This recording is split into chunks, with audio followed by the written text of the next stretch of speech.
the Florida Society of Anesthesiologists and the Florida Society of the Peri-Anesthesia Nurses for giving us this opportunity to share the knowledge and spread awareness about malignant hypothermia. So I'm Lisa Groetzner, as Michael introduced, and I'm here to share my family's story with you. And I'm here today because my 6-year-old son Vincent has given his family and siblings a gift, which is the gift of his life. I'm too short, right? Is that better? Thanks, Lisa. So Vincent approached everything he did with a drive that was beyond his years. He really was an amazing, loving, sensitive son, big brother, and friend. And he, for so young, he really cared about people. And he had this amazing capacity for compassion for a little 6-year-old boy. And he really got it. He loved life, and everything he did with joy and passion. And it's amazing how much he experienced in his short life and how many people he touched. And I don't know if you saw in the back, we have his artwork. He had a really natural, amazing artistic talent. And we have a poster in the back with some of his artwork. And we also established a scholarship fund in his honor. And children in our local area received scholarships for the Outdoor Center for the Arts and so on. So we have some note cards in the back if you're interested, and those proceeds go to that. And we'll keep art alive and kids of the local area. So if you're familiar with malignant hypothermia, you're probably thinking that Vincent had some kind of surgical procedure and reacted to the anesthesia. So that's not the case. And the more we learn about malignant hyperthermia, we are uncovering that MH is not just about the inhaled anesthetics. And Vincent, unfortunately, it happened so rapidly. He died in less than 2 hours from a fatal awake MH episode just 2 weeks before his 7th birthday. And we still do not understand what triggered this in him. So I'm going to go over a little bit of how it happened so you understand how quickly this progressed and what symptoms that hopefully if you ever see them in the future, and it'll definitely be filed away in the back and you know what to recognize. So June 14th, 2010, school was out.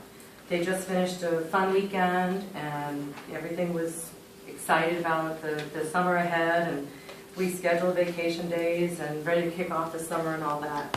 And that Monday, I still had to go to work, and went to work, come home, driving home, not expecting anything like this. I was totally unprepared.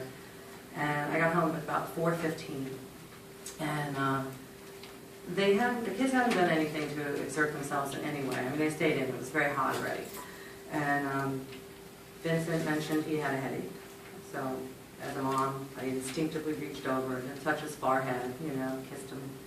It wasn't warm. He was fine. I asked him if he wanted Tylenol. He said, no, he's fine.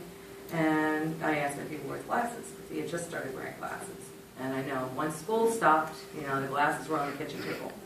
So he had his glasses on, and then the neighbor called and wanted to know if he wanted to come down and play with her little boy in a splash pool, because it was so hot. So now, Vincent's jumping up and down on the bed like a crazy little boy. Yes, yes, yes. So I'm like, well, the headache mustn't be that bad, right? So anyway, Sitter left about 4:45, and she, because I have 3 other little children, so she drove him down the street. He didn't even walk in the heat.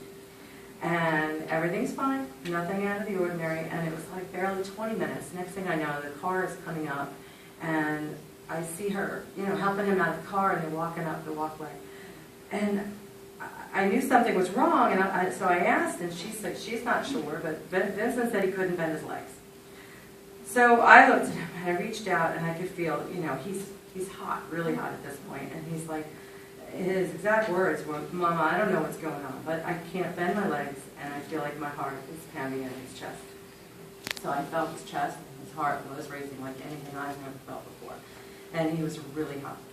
So now everything is like, in fast forward, I'm trying to cool him down. He's asking for water. I try to get him in a cold shower. I'm thinking, I don't have enough ice on hand to even make an ice bath, really, but then I'm thinking, with my limited medical, knowledge, I'm thinking, well, I don't know if that's a good thing to put him in an ice bath if his heart's racing that way. So I don't want him to drink too fast, because I don't want him to, throw it back up, because now I'm remembering my husband told me, well, he threw up in the morning. And we didn't think anything of it because he seemed to have a sense of the stomach, and this happened kind of frequently. And then he was fine. It was almost like a reflux kind of thing.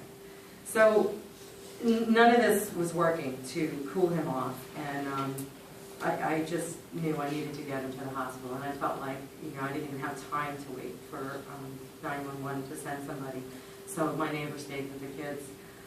I got the car, ready. I cranked the air. I got ice packs. I put him in the front seat with the seat down, and I buckled him in, and we took this longest drive to the hospital, which really was only like not even 2 miles down the road. And I was also thinking, if I called 911, the other kids would be upset by seeing, everything going on. So I have washcloths. He's talking to me the whole time. He's perfectly coherent, even though he was as hot as he was. And so we're driving to the hospital, and because of the temperature, the fever, he was complaining about the sun in his eyes. So he's very sensitive for photosensitivity. And I'm telling him not to worry about it, close your eyes, just concentrate on breathing, because I notice now he's breathing shallow. And he's even telling me the ice packs fell off him when I turned the vehicle. And of course, everybody is, felt like every car was in my way. Nobody's moving. I have my hazards on. I'm blaring my horn. And of course, people are thinking I'm just some crazy woman. And no one could think that, there's a hospital a mile down the road. So we, I'm trying to stay calm. I'm trying to call my husband, tell him to call the hospital, let them know we're coming. It's looking bad. And then Vincent starts trying to tell me he can't open his mouth. So now he's talking through clenched teeth like this, and now I learned that was trismus. We didn't know what was going on then. And we get there, and I'm so pumped up with trying to get him in there. And I'm like, okay, we're here. We're at the hospital. We're going to get you help. And he says, this is the last thing he said to me was, Mama, through his teeth, Mama, you're going to have to carry me. And I said, of course I'll carry you. And I get him in, and as I'm running him in there with, he started to seize as I'm running him in there. So there was no time to triage. And we're running down the hallway with the ER staff, nurses, and whatnot. And I'm giving them the background. He wasn't sick. This happened like this. And, there was no history of anything. And he was coherent the whole way there. And we were talking. So then, there was a code blue at that point. And I realized I didn't advance my slides, I'm sorry. But, it's bad when they send a pastor to sit with you. And they couldn't resuscitate him. So the doctor told me that his fever was upwards of 108. They could only measure up to 108. And he thought it was meningitis. And I'm telling him everything again, all the back. I'm saying, no way. I said, if he had a fever like that because of being sick, he would have been delirious. He knew everything that was going on. And the doctors are not listening to me. And then, of course, he's telling me that he's been flatlined for too long, and even if they get him back, that he would be severely brain damaged. And so that's it. We're waiting for my husband to get there. And so they discontinued the resuscitation efforts at that point, and they called his death at 7:14 on June 14th. So then, of course, it's the worst thing you could imagine happening. And we don't know why. So we're like, my mind is racing, and I'm trying to just go back over everything. So the following weeks, going over everything in detail, the health department contacted everyone because they're trying to, they were still trying to rule out that it was anything contagious, which they finally did rule that out after they made everybody get like broad spectrum antibiotics and everything else. We had many conversations, I had many conversations with the medical examiner for our area, District 5 medical examiner, Dr. Wendy Levesi, and we discussed everything, past history, and finally, I can't tell you how many times I called that office, that the receptionist was just so rude to me, it was amazing. But finally, Dr. Levesi called me. She said, I'm ready to unpen this case. And she says, I believe that the cause of death was malignant hypothermia due to an underlying undiagnosed neuromuscular disease. I had never heard of malignant hypothermia. But now my head's spinning because I had searched for years, since Vincent started walking, for a reason for his posture. He had what they call the hyperlordosis. He walked with a little bit of an arch, and he was a little bit of a late walker, but nothing stopped him. I mean, he played soccer, he ran around like any other little boy, and he did fine. And they never detected any muscle weakness, and of course, when I was searching for those answers, doctors really thought I was just a, over-worried mother. So that's a big thing that these doctors need to listen to the moms, because we have a tremendous sixth sense about our children. So Dr. Levesi put us in contact with the Malignant Hyperthermia Association in the United States. And we then were put in touch with Dr. Barbara Brandom and Dr. Henry Rosenberg, and they got us in touch with the people at the genetic lab up at UPMC. And so we started a little backwards. We sent the tissue sample, Vincent's tissue sample, up there to test. And it was confirmed that he had a variance in the RYR1 gene. And so now the rest of us have to be tested. And it was confirmed that my husband has that variance as well, and 2 of my other children have it. And so now we're wondering what the underlying neuromuscular disease is. And we went up to DC, to Children's National, and my husband had the muscle biopsy. The research doctors worked with Dr. Capricorn and Dr. Muldoon. We went and they did that CHCT test right away, and that we knew immediately he was positive. But they also noticed that the muscle, as it was subjected to the caffeine and the halothane, that the muscle actually fatigued. So there's definitely something else going on. But now the rest of that was waiting for quite a while, because we did this in November, and we didn't find out till the new year that the oxidative stains all showed classical cores, which is indicative of central core disease, which is one of the rarer muscle myopathies. It's on the MDA list, but it's under other, and it's not very common. So without this loss of Vincent's life, we never would have known that my husband, my other son Dominic, and my daughter Avelina all have central core disease, and it makes them highly susceptible to malignant hyperthermia. And the test showed my youngest one didn't have the RYR1 variants, but I know she doesn't have central core disease, because we could tell with her build, but she still might be MH susceptible, so we have to be careful with her as well. So as soon as I learned that, of course, we all got the medical alert bracelets, very important, and now we have updated ones that not only say MH susceptible, but they say central core. And this simple but vital item can save their lives. And whenever the children complain about having to wear them, I remind them that this is Vincent's gift to them. So, as you can see, what I've described, MH is not just about anesthesia.